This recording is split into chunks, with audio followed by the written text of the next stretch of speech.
Hello, sixth grade. Today, for social studies, we're going to do something a little different here.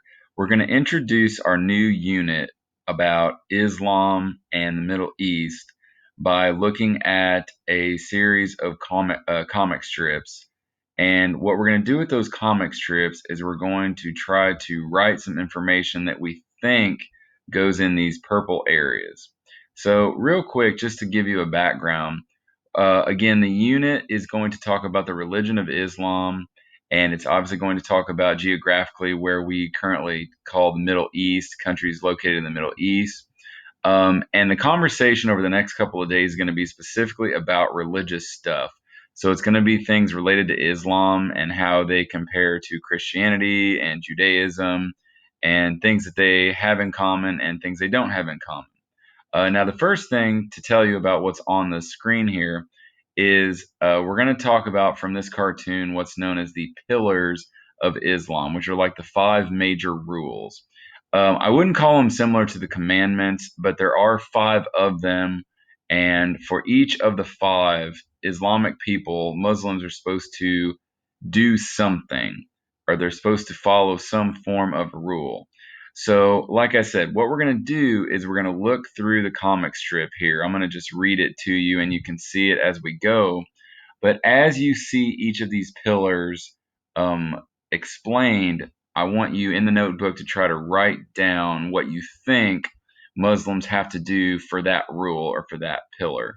So, on the slide here, it says pillar 1, 2, 3, 4, and 5. And that's usually what we'll refer to them. But right next to them in parentheses, I put their Arabic name. So it'll be in the cartoon with a title like this.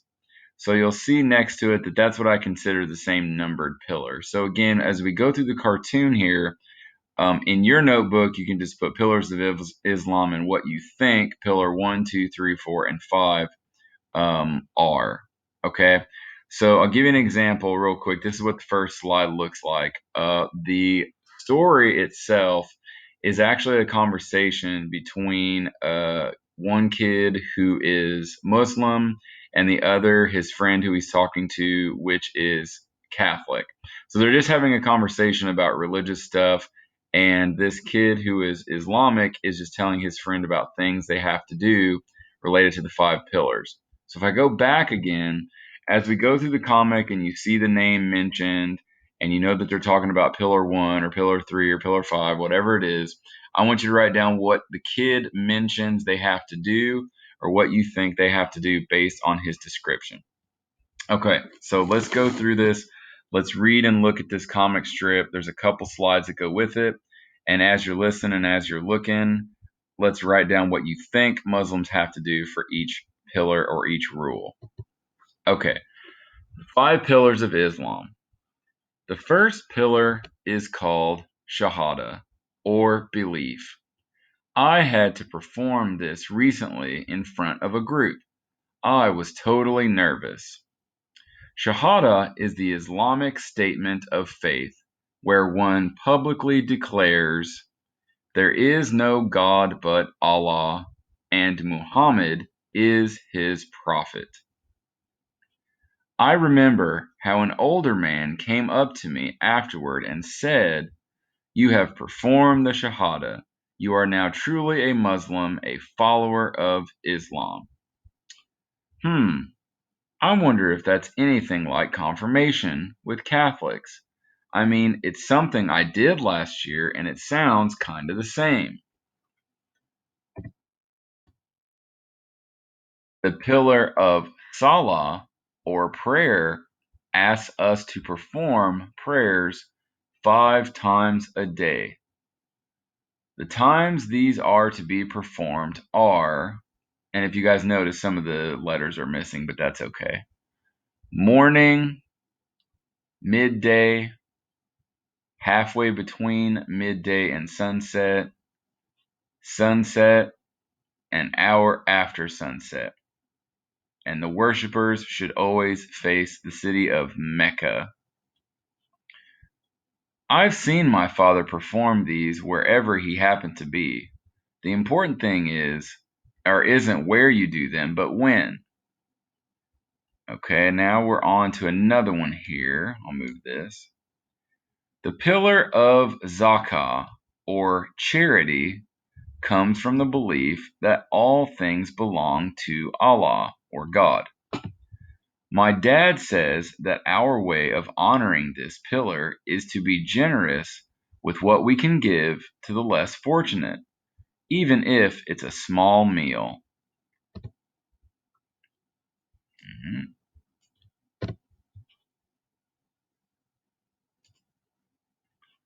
In fact, sometimes at the end of the year, my dad gives a portion of our family's income to charitable groups that feed the homeless.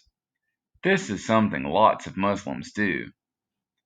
Whenever possible, my family tries to donate some money to charity and support groups. Yeah, Christians are totally supposed to do that sort of thing too. The Pillar of Siam.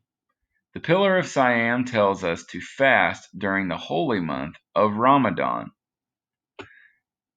I've seen my father do it. I think it's difficult, but he always looks so serene and calm during Ramadan. The fasting part means that we have to not eat food, drink water, or take part in any other earthly activities during daylight hours throughout this month. Wow, that does sound tough.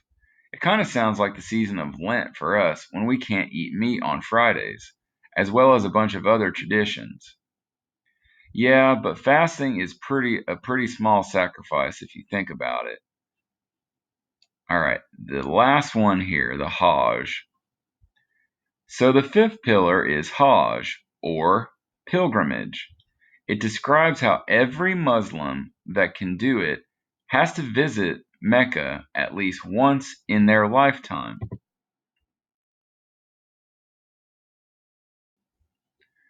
Have you done this yet, Nizar? And where's Mecca? I heard you mention it when you were talking about the pillar of prayer. Mecca's in Saudi Arabia. I haven't been there yet, but my mom actually just bought my father a plane ticket there for his 50th birthday. It will be his first pilgrimage, the high point in the life of a Muslim. All right, so what I'm going to do, I'm going to go back to this slide. And again, I don't know if you all did this on the fly here as you were listening, or now you're going back and doing it.